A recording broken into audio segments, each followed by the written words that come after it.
Martin Luther is supposed to have said, when you sing, you pray twice. We have heard a lot of prayer today. Beautiful praying. Thank you, and thank you, and you. And we've heard some pretty amazing preaching in this place the last couple of weeks. Patty Evans, 2 weeks ago, told us to exhale the past, inhale the future, and to be open to new possibilities, even to things that may seem impossible. For all things are possible with God. Chad challenged us to dream and dream big. He reminded us that not all that long ago, our youth group grew from 3 to 43, when nobody thought that would happen. Jordan reminded us that if we aren't moving forward, we're dying. If we're sitting back comfortably, we're already dead. After all, what's the worst that can happen? If we dare to dream and maybe we don't make it the first time, or the second, or the third, or the 1,000th,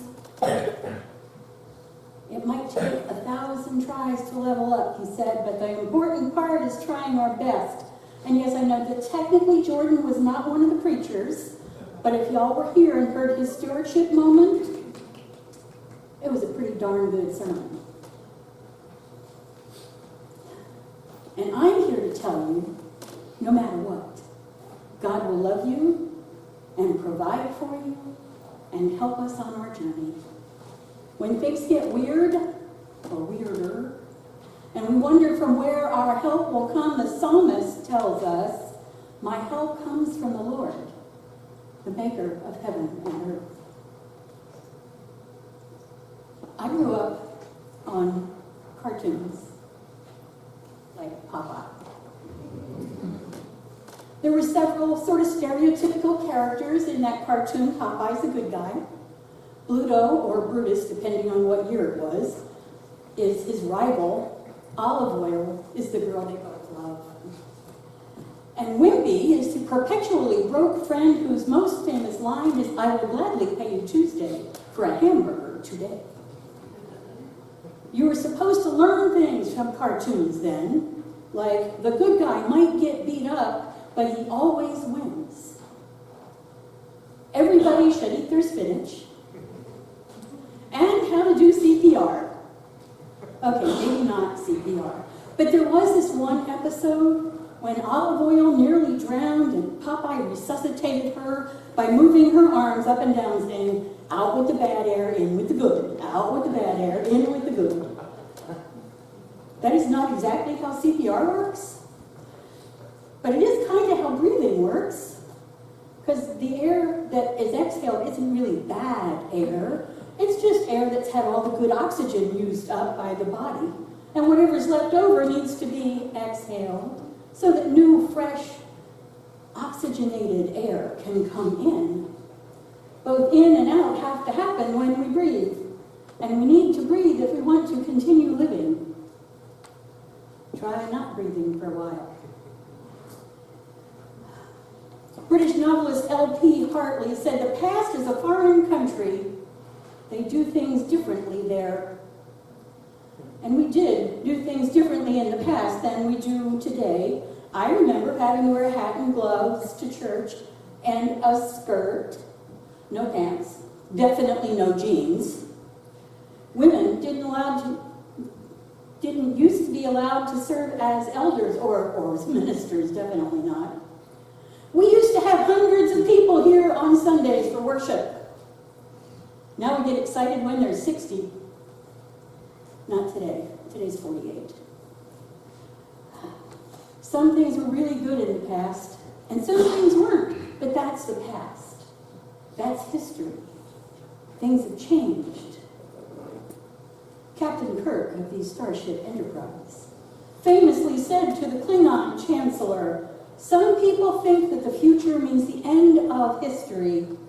Well, we haven't run out of history quite yet. The future is the undiscovered country. People can be very frightened of change. This is true. Change can be terrifying, but it's part of living. No matter what happens to us, no matter what decisions we make in our personal lives or in our life as a congregation, when we exhale the past, we need to remember and celebrate the value of what went in so we can build on it for the future. Once upon a time, we inhaled a future that made it possible for us to welcome every person who showed up, every person.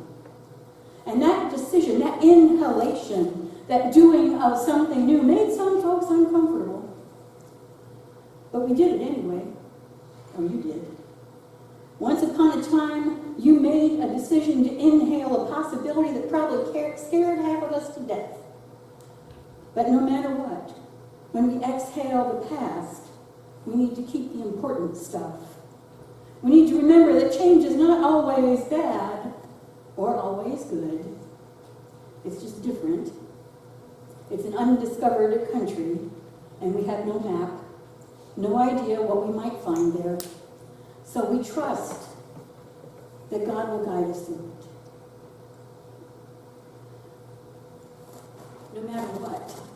No matter what dreams we dare to dream, no matter what impossible possibilities we consider, we must continue to be who we are.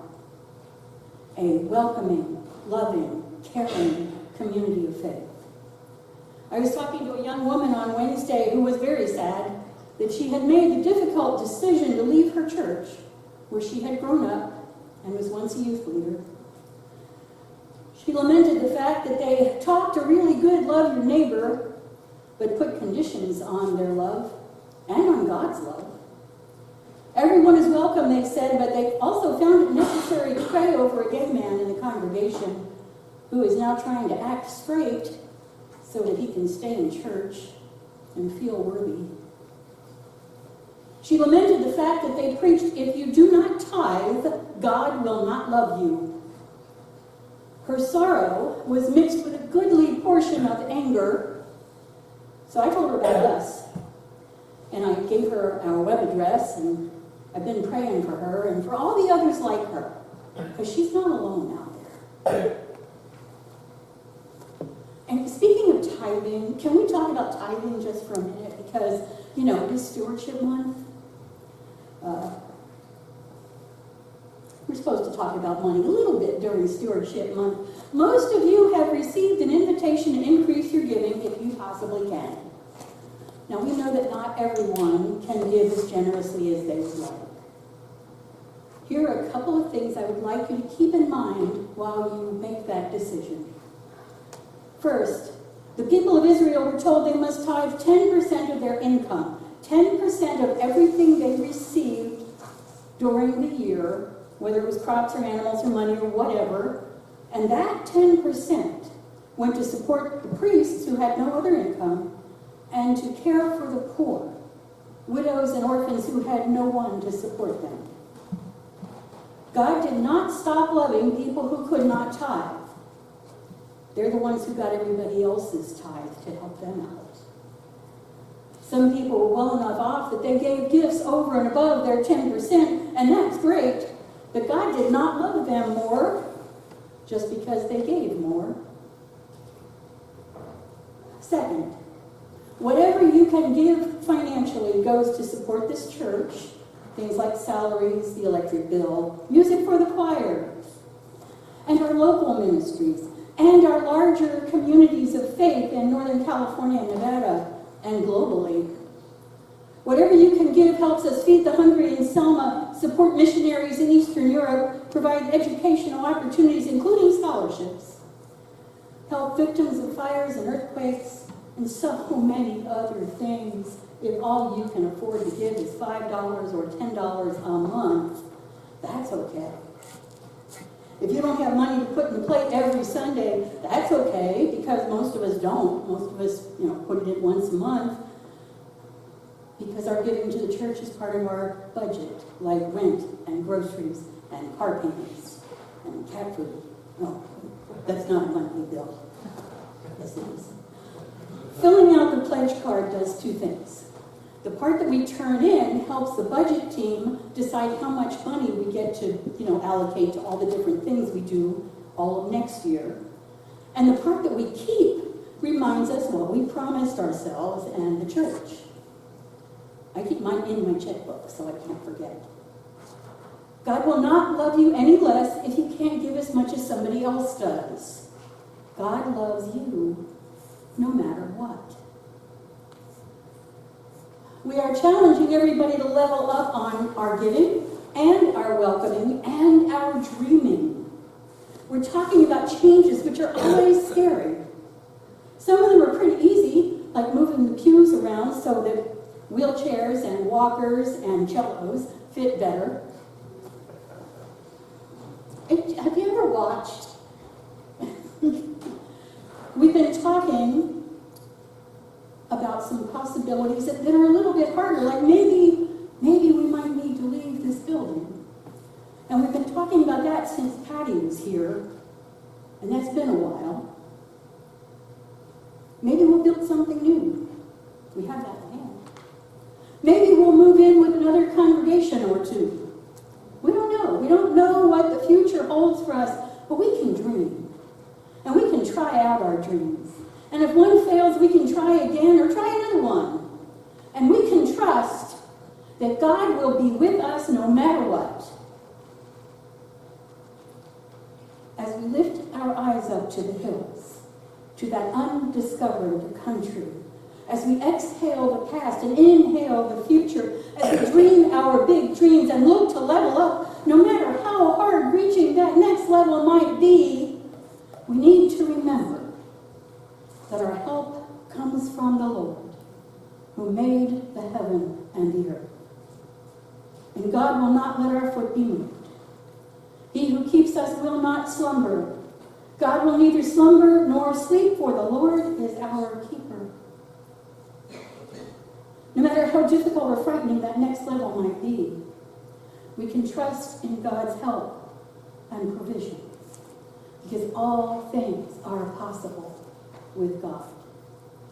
We just need to trust in God to guide us. Please stand and sing with me.